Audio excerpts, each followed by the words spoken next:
আসসালামু আলাইকুম ভাই। ওয়ালাইকুম আসসালাম। ভাই ভালো আছেন? আলহামদুলিল্লাহ ভালো আছি। ভাই আপনার নামটা কি? আমার নাম কাজল মোহাম্মদ। আজল মোহাম্মদ ভাই। আচ্ছা ভাই, আপনি তুলার জমিতে আজকে করছেনটা কি আসলে? আমি নিচের অঙ্গজ শাখা কর্তন করতেছি। নিচের অঙ্গ শাখা না? আচ্ছা ভাই, মানে তুলার যেটাকে গাছ ডাল বলা হয় আর কি। আচ্ছা ভাই, এই তুলার গাছের বয়স কত? 1 মাস 1 মাস 10 দিনে আপনার তুলার গাছের গ্রোথ তো বেশ ভালোই হয়েছে মনে হচ্ছে। হ্যাঁ হ্যাঁ গাছের যত্ন মনে হচ্ছে ভালোই হয়েছে না ভাই? আচ্ছা ভাই, এটা এই মানে গাছের এই অঙ্গ মানে এই যে ডাল কর্তন করছেন, এর লাভটা বা লসটা বা প্রফিট কি, এটা আসলে বেনিফিট কি আপনার?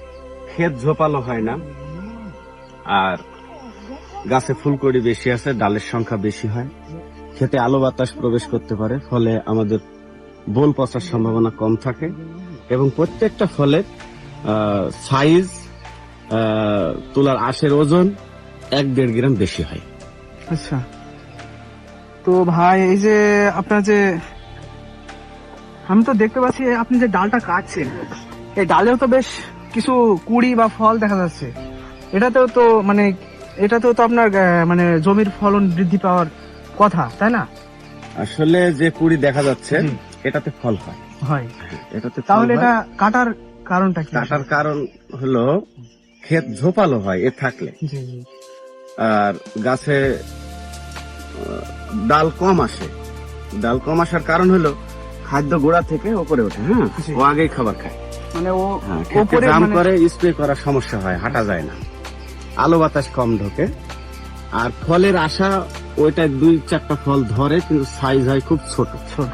হ্যাঁ, ও মিডিল পর্যায়ে থাকে, গাছের সাইডে থাকে, গাছের মাথায় সাইড দিয়ে উপরে ওঠার চেষ্টা করে। আর মূলত আমরা ওই কুড়ির আশা করি না, তার কারণ হলো একটা গাছে যদি 40টা ফল থাকে, জি। তো 40টা বলে 1 গ্রাম করে ওজন বাড়লেই তো আমার 40 গ্রাম, তাহলে তো আমার 8টা ফল তো চলে আসলো। তাই মজাটা ক্ষেতকে ঝোপালো করা আমার কোনো প্রয়োজন নেই। মানে এখানে তো তুলার ডাল বেশ কয়েক রকমের ডাল দেখছি, আপনি যেটা কাটছেন সেটা হচ্ছে গাছ গাছ তাই ডাল, তো? হ্যাঁ, এটা হলো আচ্ছা, ফল ডাল। এই ডাল থেকে মানে মূলত ফল যে হবে। ফল হবে। হ্যাঁ, এইটার এই ডালের প্রথম যে পাতা থাকে, জি। সে পাতাতেই কুড়ি আসে।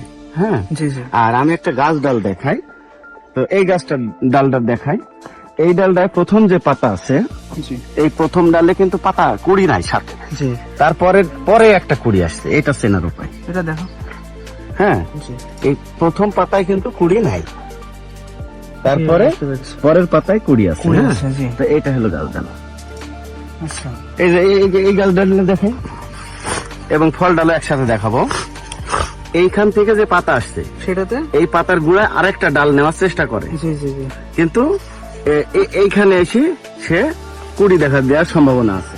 এটা আমরা কাটলাম। মানে মূলত আপনি বলতে চাচ্ছেন যে এটা অঙ্গজ শাখা। এটা অঙ্গ ঝাঁকা, আর হ্যাঁ। হচ্ছে এটা হচ্ছে মাতৃ গাছের মতনই এর শক্তি নিয়ে বৃদ্ধি পায়, তাই তো? হ্যাঁ হ্যাঁ, আর আমরা এটা দেখি, এটা যেখানে পাতা জি দেখো, সেই জায়গায় এর কুড়ি। এই যে জি জি প্রত্যেকটা পাতার গোড়ায় গোড়ায় একটা করে কুড়ি থাকে। মূলত এটার কাজই আসলে ফল দেওয়া।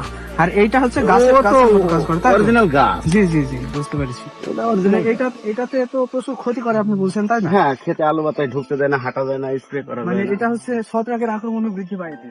হ্যাঁ, বৃদ্ধি ক্ষেত ঝোপালো হলে, আলো বাতাস না দিলে ছত্রাকের প্রবণতা বাড়ে। আর ছত্রাকের প্রবণতা বাড়লে তো ফসলের ফলন কমে যায়। জি জি বুঝতে পেরেছি। তো ধন্যবাদ ভাই আপনাকে। আপনাকে অসংখ্য ধন্যবাদ। ঠিক আছে ভাই, তো কাজ করেন ভাই। ধন্যবাদ।